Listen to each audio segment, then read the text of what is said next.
Del punto de vista del mercado de la medicina de reproducción asistida, es posible, a las mujeres lesbianas que tienen plata, hacen hijos todos los días.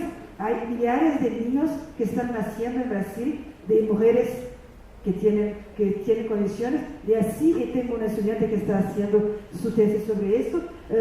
Es muy frecuente en esas clínicas la producción de los hijos, donde se toma el óvulo de una de la pareja y se implanta el óvulo en el útero de la otra. Entonces tenemos una madre que va a tener el embarazo y que va a parir el bebé, y la otra que es la madre teórica, después, entre comillas, como antropóloga, biológica del óvulo que tiene el DNA de su madre. Y con estas combinaciones es posible ahora tener el acto de nacimiento de los niños que tienen dos madres. Esto es, ahora claro, una lucha importante, no es automático, pero es algo que se puede hacer en Brasil. Si compara con otros países del mundo, como conozco en Francia, esto en Francia es absolutamente prohibido, uno se va en prisión si hace eso una lesbiana, porque en Francia es totalmente prohibido ese tipo de filiación in vitro, de ese tipo de manipulación genética. Entonces tenemos en Brasil lo que se hablaba aquí también, de esto, de donde hay clases de personas gays, lesbianas y trans que tienen acceso a derechos que son también derechos pagos y derechos dados por la condición étnica, de clase, de instrucción, etc. Aquí muy rápidamente solo para mostrar un mapa de Brasil, también como somos una república federativa, donde hay leyes nacionales, pero también resoluciones de cada provincia, de cada estado o de los municipios. Aquí son un mapa que muestra donde en el verde son los estados que no tienen ninguna legislación de derechos LGBT, el otro que tiene el azul que tiene una ley, el rojo es que tiene dos leyes anuales. Es muy poco, pero es los pequeños cambios, y que depende de donde se vive, hay más o menos leyes de defensa de los derechos homosexuales. Bueno, entrando en todo... no, explícame. No son las conclusiones. ¿Qué pasa aquí? Discúlpeme, aquí. Entrando en la tercera parte el tercer ejemplo, quería hablar sobre las cuestiones, cómo las cuestiones trans son hoy muy importantes dentro del movimiento LGBT. Ocupan un lugar de lucha, de visibilidad de los más importantes. Gran parte de las cuestiones trans están presentes con la lucha que se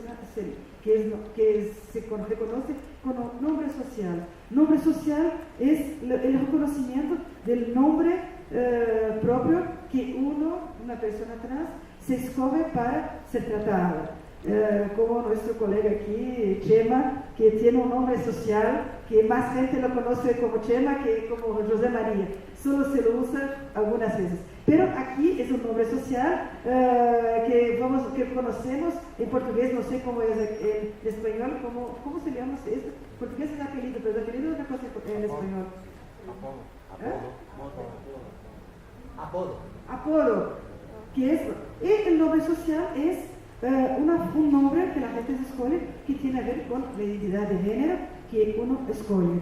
Esto puede parecer una cosa obvia, pero en Brasil es una lucha muy fuerte, sobre todo en las escuelas, en el Ministerio de Educación y en las universidades. En nuestra universidad en Santa Catarina fue una de las primeras universidades de Brasil donde conseguimos cambiar la ley en el Consejo Universitario para que una estudiante o un estudiante trans pueda inscribirse en la universidad con su nombre social y tener, cuando está en clase, que el profesor o la profesora lo llame por su nombre y que todos los documentos sean con nombre social. Antes de hacer la ley la hicimos en Santa Catarina hace 4 años. Antes de hacer la ley, no teníamos ningún estudiante trans. Ahora tenemos 15 estudiantes trans que entraron y que vinieron exclusivamente porque justamente la universidad era una universidad trans amiga, que aceptaba a gente trans, y tenemos mucha gente. Lo que vemos es que hay, antes la gente decía no quería ir a la universidad, o te había hecho experiencias de irse a la universidad. Me impactó mucho ayer el colega de Colombia que contaba de este estudiante que había entrado en medicina, que fue expulso, después fue enfermero. Eso pasaba mucho en Brasil con personas trans, y ahora tenemos esta política de inclusión en las universidades. Claro, también no es una cosa así automática, tranquila, hay mucha transfobia en la universidad, pero es una de las políticas donde los estudios también, la acción académica, los estudios académicos con las luchas políticas del movimiento y las políticas públicas fue algo donde se ve esta interconexión muy fuerte con las cuestiones trans. También, por eso, solo quería mostrar cómo también tuvimos en Brasil, muchas veces se piensa, se habla, no sé cómo es aquí en Ecuador, se dice, pero están importando teorías, conceptos de Estados Unidos, 3 minutos, eso fue bien rápidamente, conceptos norteamericanos, y solo para decir que en Brasil, como tenemos una tradición muy larga de individuos que se reconocen de travesti, tenemos una gran producción que llamo de un paradigma nacional de la identidad travesti, que no es la misma de transgénero, transexual, etc. Aquí lo doy algunos nombres de teóricos que trabajaron sobre la cuestión travesti, y demostrar también que lo que pasa, por ejemplo, en la universidad, es que gran parte de estos estudiantes que estoy acompañando, cuando entran a la universidad, las transexuales femeninas, entran se autorreconociendo, soy travesti. Pasa 1 año, 2 de la universidad, se reconoce, soy transgénero. Como si también el acceso a la educación y a la teoría queer y feminista transforma también las categorías identitarias. Bueno, voy a tratar de ir bien rápido con la parte final de los conflictos actuales del gobierno Dilma. Decía que entonces el gobierno Lula fue muy importante y muy avanzado en las transformaciones en los derechos de género y LGBT, pero el gobierno Dilma fue lo contrario.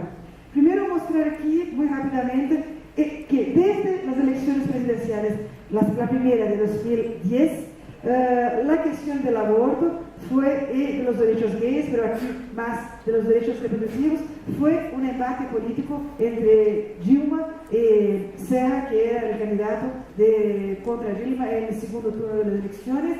Aquí solo muestro algunas fotos que es Lula con Dilma.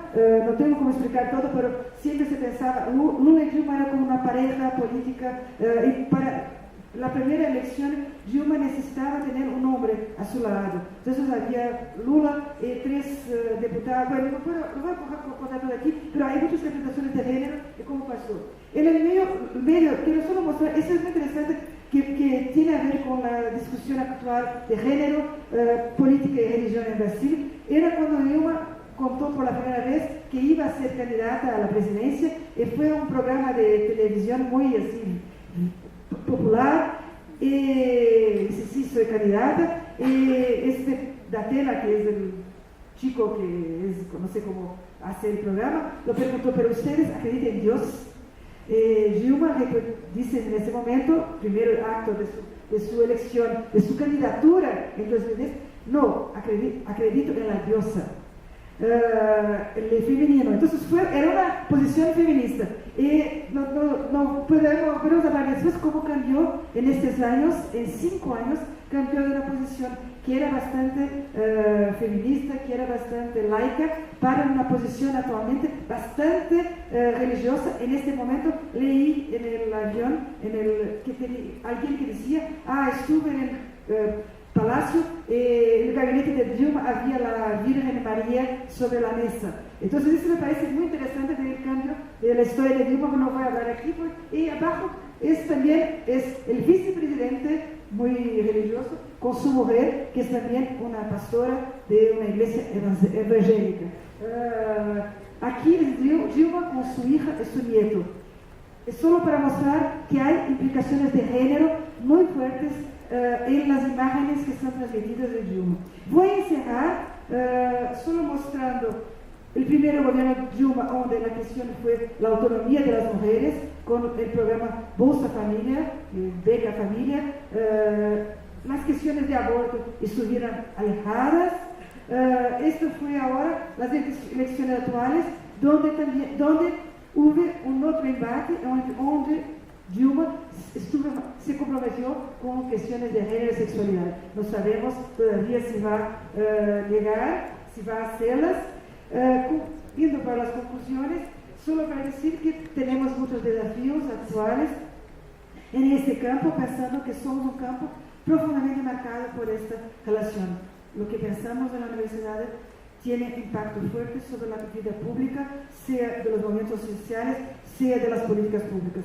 No voy a leer, ustedes pueden leer las cuestiones que coloco aquí, y muestro finalmente solo aquí un ejemplo de lo que hacemos del concurso de pósteres con estudiantes de escuelas primarias contra la homofobia. Aquí son algunos de los pósteres que los estudiantes hicieron sobre la cuestión de la homofobia, transfobia, etc., para mostrar cómo también los impactos de estas políticas públicas interseccionadas por los estudios feministas de género, queer, etc., también están produciendo cambios en ese nivel más básico de la educación. Bueno, muchas gracias.